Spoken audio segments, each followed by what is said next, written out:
এরপর আপনাদের সামনে একজন আমার এই দিনিয়াত আল কলম মিশনের পঞ্চম শ্রেণীর ছাত্র কামরুদ্দিন খান একটা শিক্ষামূলক অভিনয় এককভাবে অভিনয় করবে, কিন্তু আমি একটা জিনিস ব্যবস্থা করতে পারি নাই, যেটা কানে লাগিয়ে বলতে হতো মাইক্রোফোন।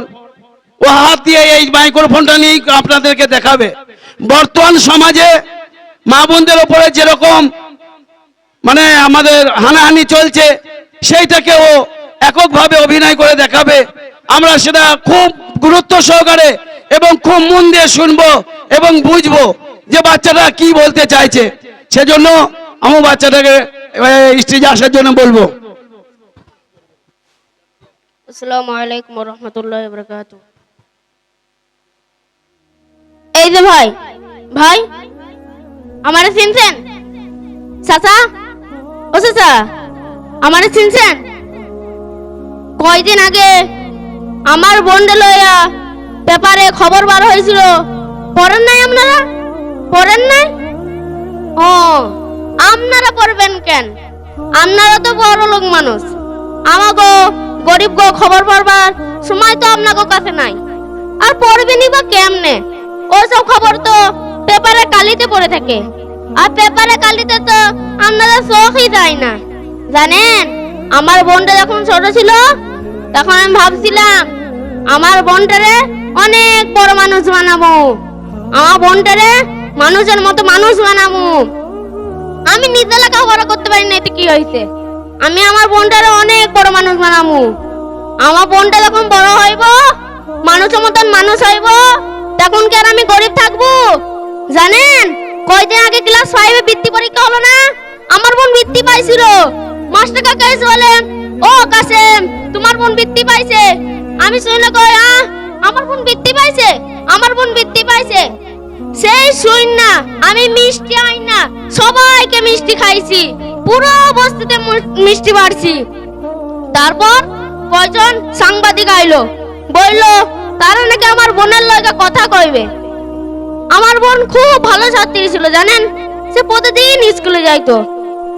সেই দিনও স্কুল যাইছিল, আর ফিরে নাই। আমি আমার বোনটা তন্ন তন্ন করে খুঁজছি, কোথাও পাই নাই। আমি রহমানের মারে বলি, ও রহমানের মা তুমি আমার বোনটা দেখেছো? আমি আব্দুল চাচাকে কি বলি, ও আব্দুল চাচা তুমি আমার বোনটা দেখেছো?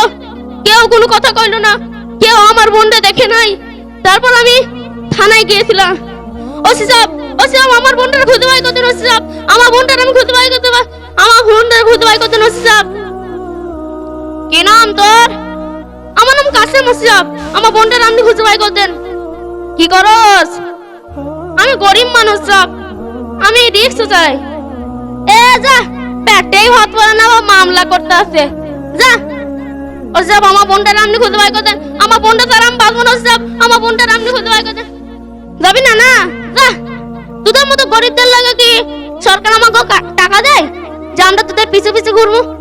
ও সাহেব আমার বোনটার খুঁজে বাই করতেন। ও সাহেব আপনার পায়ে ধরে বলছে। ও সাহেব যাবি না? তারপর আমাকে ওখান থেকেও বের করে দিল।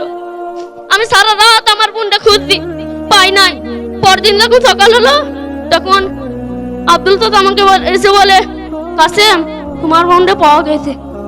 আমি শুনে গেল, আমার বোনকে পাওয়া গেছে, চলেন চাচা চলেন, আমি আমার বোনটা দেখবো, আমার বোনের সঙ্গে আমি কথা বলবো। চলেন চাচা চলেন, আমার বোনের কাছে যাবো আমি।